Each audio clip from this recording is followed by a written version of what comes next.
గత కొన్ని రోజులుగా స్టార్ క్రికెటర్ రోహిత్ శర్మ గురించే వార్తలు చక్కర్లు కొడుతున్నాయి. ముంబై ఇండియన్స్ రోహిత్ను కాదని ఆల్రౌండర్ హార్దిక్ పాండ్యాను కెప్టెన్గా నియమించడం సంచలనంగా మారింది. అయితే ఈ నేపథ్యంలో రోహిత్కు మద్దతిస్తూ సోషల్ మీడియాలో పోస్టులు పెడుతున్నారు. మరికొంతమంది ఫ్యాన్స్ ముంబై ఇండియన్స్ను అన్ఫాలో చేస్తున్నారు.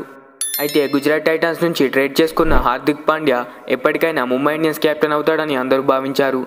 కానీ వచ్చే సీజన్లో రోహిత్ను తప్పించి హార్దిక్కు కెప్టెన్సీ బాధ్యతలు ఇవ్వడమే చర్చనీయాంశంగా మారింది.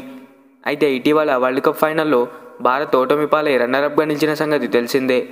ఆ తుది పోరులో టీమిండియా గెలిచి ఉంటే భారత్కు వన్డే వరల్డ్ కప్ను అందించిన మూడో కెప్టెన్గా రోహిత్ నిలిచేవాడు. అయితే రోహిత్ వన్డే వరల్డ్ కప్ గెలిచి ఉంటే ముంబై ఇండియన్స్ ఇలాంటి నిర్ణయం తీసుకోకపోయి ఉండేది అని అందరూ అంటున్నారు. వన్డే వరల్డ్ కప్లో శ్రీలంక మ్యాచ్కు ముందు నిర్వహించిన ప్రెస్ మీట్లో రోహిత్ శర్మ చేసిన వ్యాఖ్యలు ఇప్పుడు వైరల్గా మారుతున్నాయి.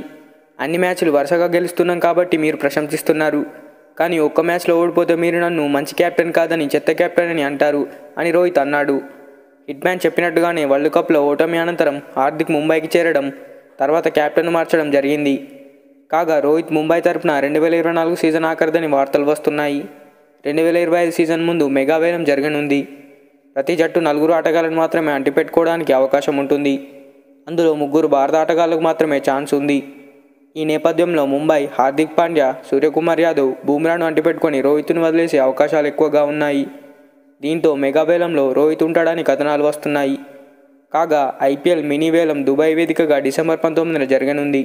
మరి ముంబై నుంచి రోహిత్ శర్మ కెప్టెన్స్ తప్పించడంపై మీరేమనుకుంటున్నారో కామెంట్ చేయండి. ఈ వీడియో నచ్చితే ఒక లైక్ చేయండి. Thanks for watching. మరిన్ని ఇలాంటి వీడియోస్ కోసం మన ఛానల్ని సబ్స్క్రైబ్ చేసుకోండి.